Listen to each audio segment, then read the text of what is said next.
Bit of off-roading going on there. Surely that's an illegal overtake.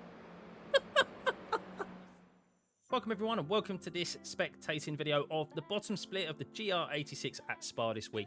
Now, at the moment, if you don't know, I can't race due to this poxy injury. But it's all self-inflicted, so no one else to blame but myself. So I thought, yeah, let's hop in and see some other people racing and trying their hand at things. And well, this car, I've actually been intrigued by this car. I've only tried it a couple of times and I've had real good fun in it. And I thought, well, we're at Spa.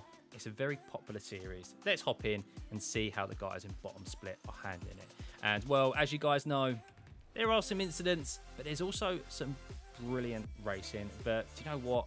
As I consistently do these bottom split spectating videos, I see more and more good racing than I do in top split. And they could learn a thing or two from these guys down below. So let's head into it. Remember to hit the like and subscribe button and enjoy. So here we are on the warm-up to the start line, and it seems to be that P1 Neil has decided not to grid up. He's going to start, I assume, from the pit lane. This is a 476 strength of field, guys, so maybe a wise decision from Neil to start from the pit lane. So let's see what occurs here. Seems like P8 and P11 are also starting from the pit lane, so a few gaps here as they come round the bus stop chicane, and away we go. Green flag. Seems to be that everyone has got away quite cleanly as Paul heads off into the lead. As we head up to the first corner, La Source, is there going to be any drama here?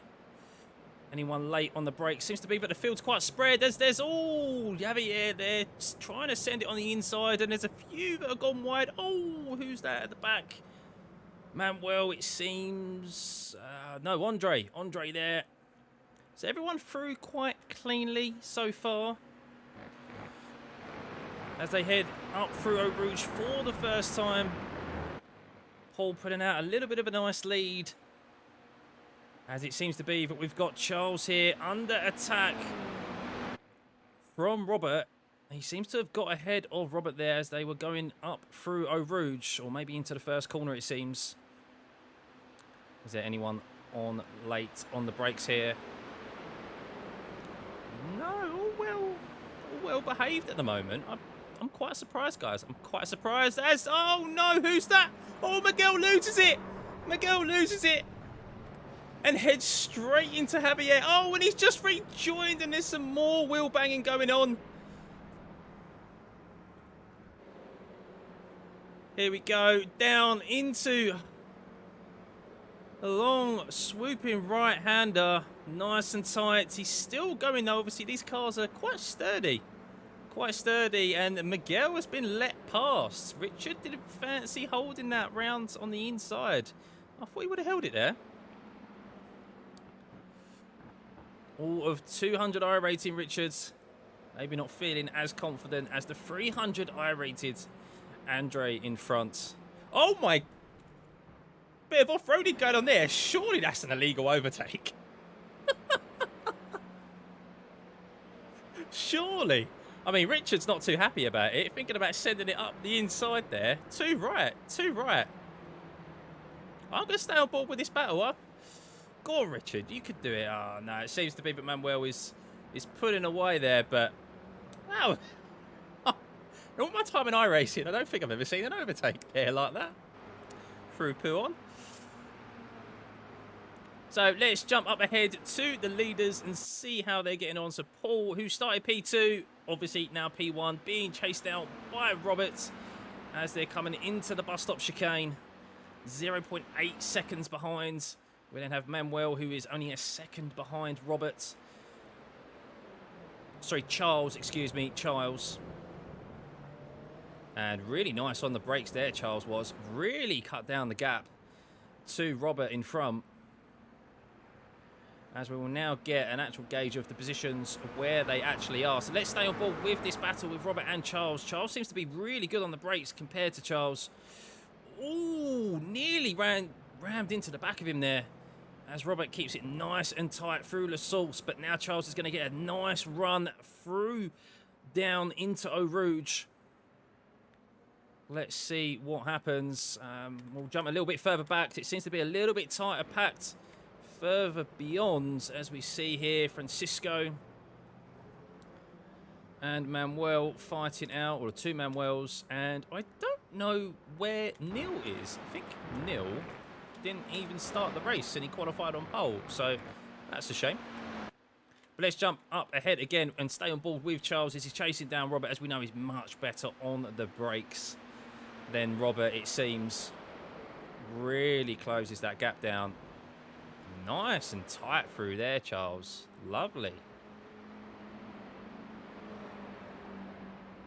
These cars are great fun to drive as well. So let's jump a little bit further back. As we know, there was a little bit drama last time around as they went through Les Combes. No one yet, it seems. Everyone's starting to spread out a little bit. Hans up in P9, down 3 positions. Is he going to be under attack here? Ooh, nice and tight there from Manuel behind. So let's jump up ahead. Richard's 7 positions up, by the way. That's not bad. That is not bad at all. But at the moment, it seems to be everyone's kind of holding position. Charles can't seem to close the gap to Robert as Paul is pulling out a gap. 1.9, so 1.3 seconds ahead now of Paul.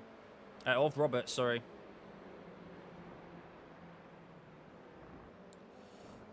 So not much action happening at this stage of the race. Still 10 minutes remaining. Plenty left still to happen. Oh no!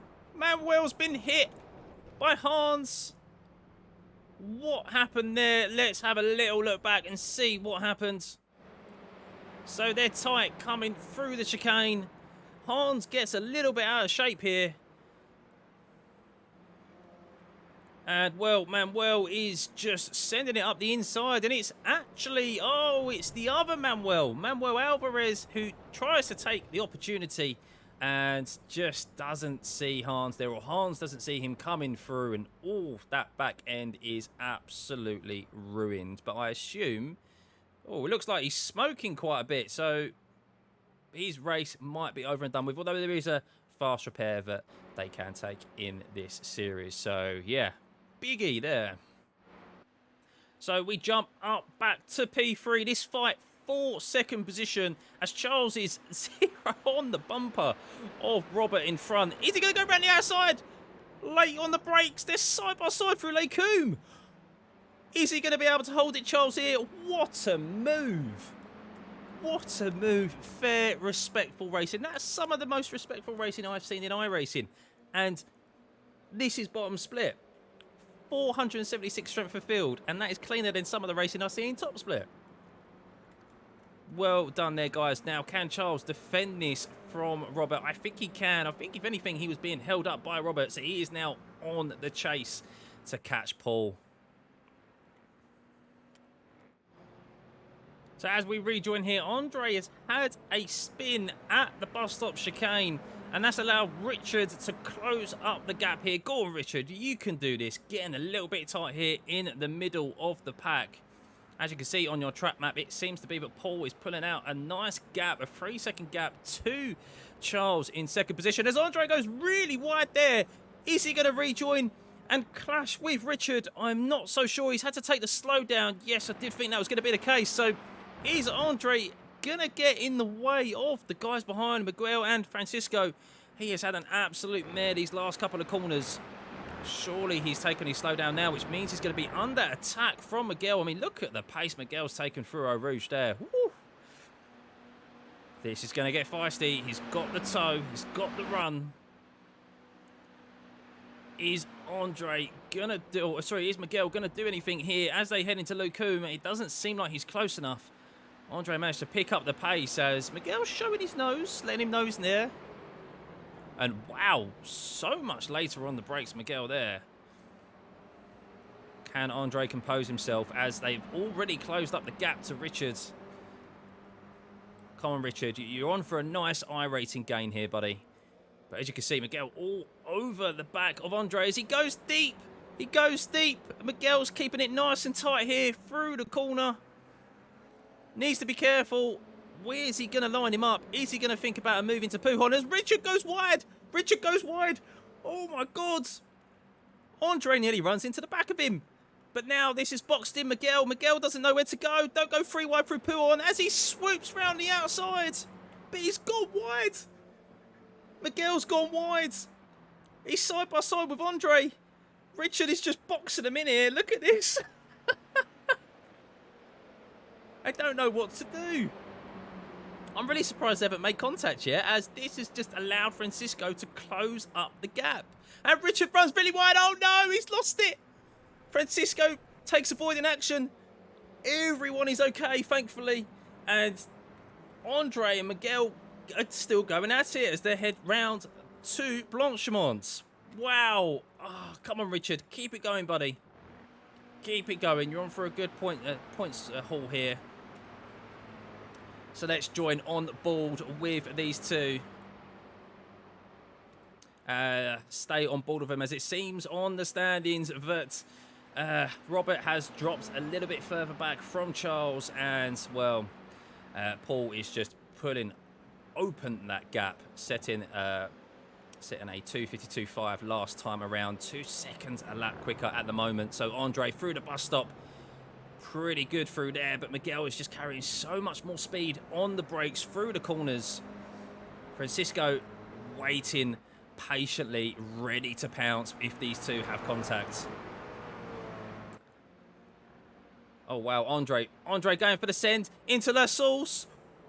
Woo. He's confident on the brakes, but probably not the best idea. Should have waited and get that line up down into Eau Rouge, as all that's really done is allowed Francisco to close up the gap behind.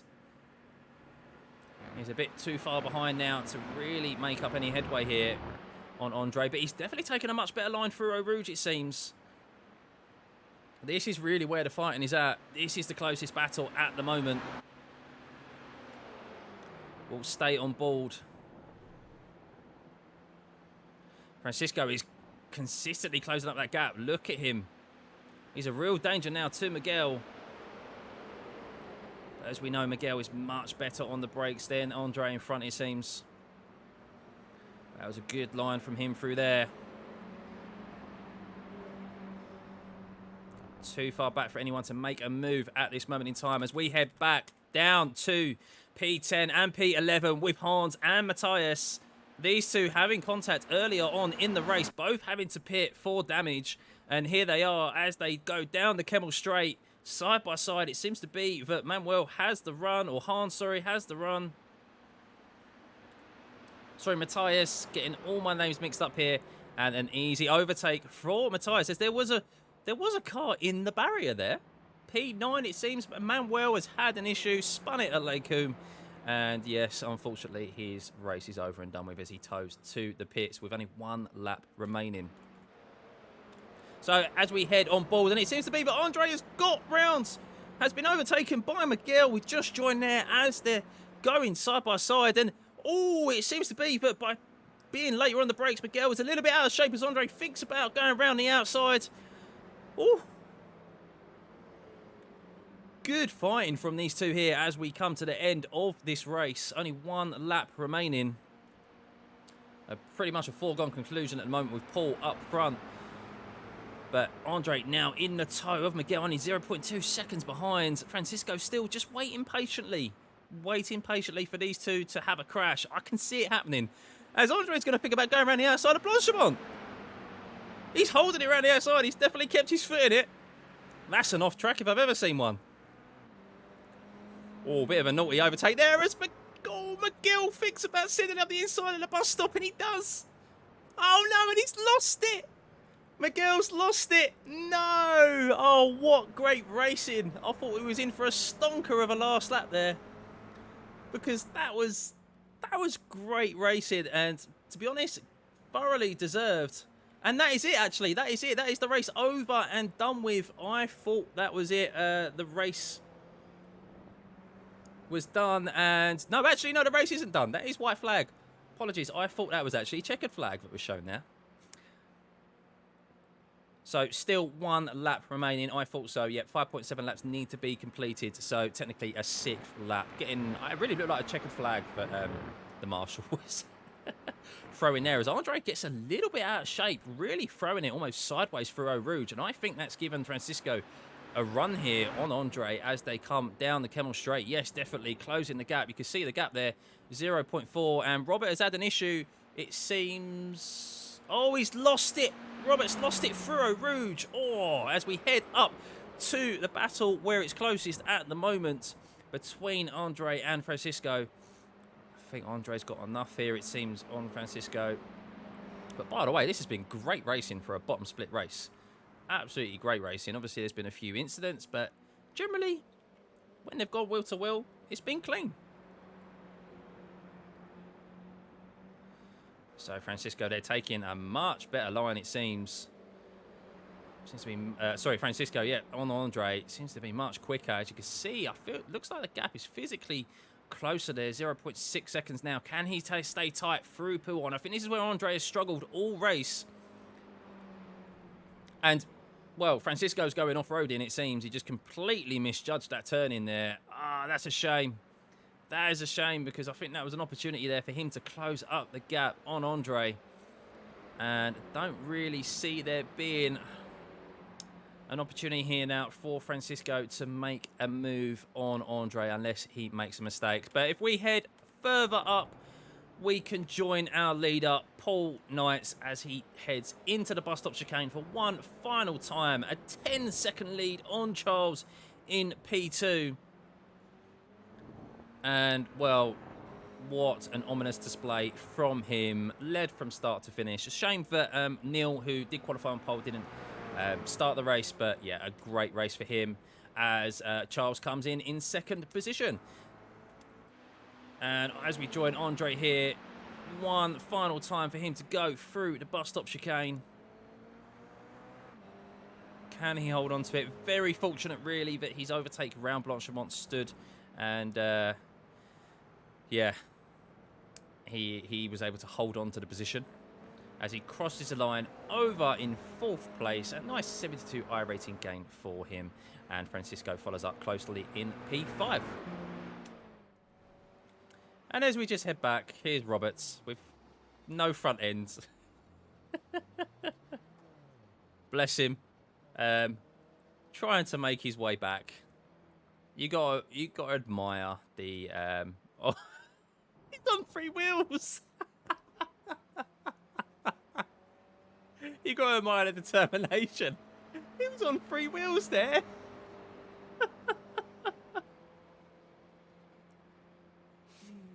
Let's keep an eye on him as he heads through Blanchimont. Is he going to be able to keep a hold of it? I mean, that car is battered. He definitely took a hit into the wall, didn't he, through Eau Rouge. Oh! Come on, Rob. You could do it. One last bus stop chicane. Come on, buddy. You could do it. You're actually going to gain iRating. He's actually going to gain 4 iRating by bringing his the rear of the car was on the floor. Hey, well done, as I can't clap at the moment. Air clap. Brilliant, brilliant from Robert there. I mean, that was still a race worth doing for him. 4 iRating gains, brilliant. So what a race that was. That was thoroughly enjoyable. Some of the best racing I've seen. Much better than some of the top split races that I watch every now and then. But let's have a look at the incidents. I'm sure there's a few that we missed, and yeah, just have a look back over. So here they are coming down the Kemmel. So here we are through Les Combes, and this was the first incident, wasn't it? And oh, big old slam, nothing he could do there, and unfortunately, yeah, guy ahead, obviously who spun, continues on like nothing kind of happens. It is what it is. You take your opportunities if that happens to you, but oh, not a good way to start the race.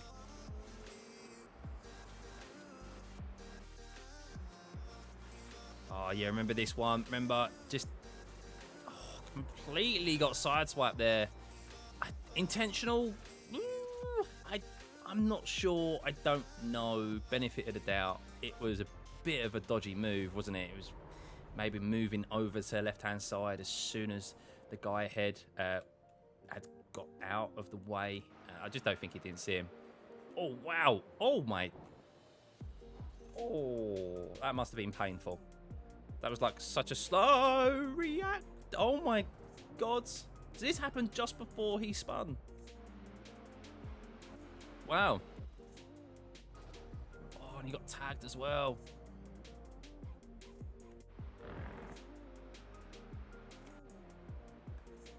Andre into the bus stop chicane, and oh, that's where he spun.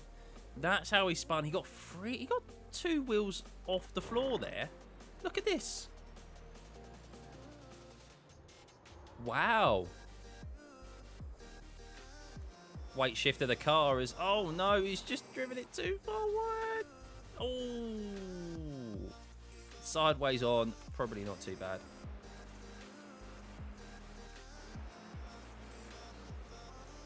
Oh, late dive, late move.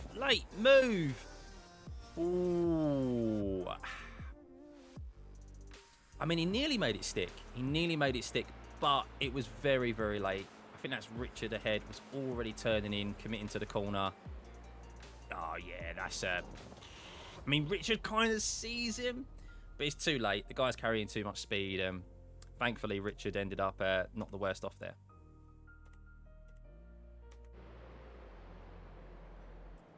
Oh, yeah, this was... oh, he loses it. Was that a bit of netcode? That looked like a bit of netcode. Yeah, I think that's a bit of netcode, you know. As they go through the corner there, it looks like the rear... There's something a bit off there. It looks like quite rigid. Not what a normal spin would do. I mean, he wasn't inside. Oh, no. Oh, that was Robert. That was a biggie, wasn't it? Look at this. Gets too much on the curb. He's trying to save it, and then he hits the sausage.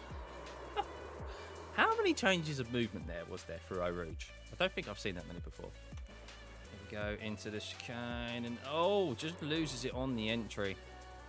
Carrying too much speed.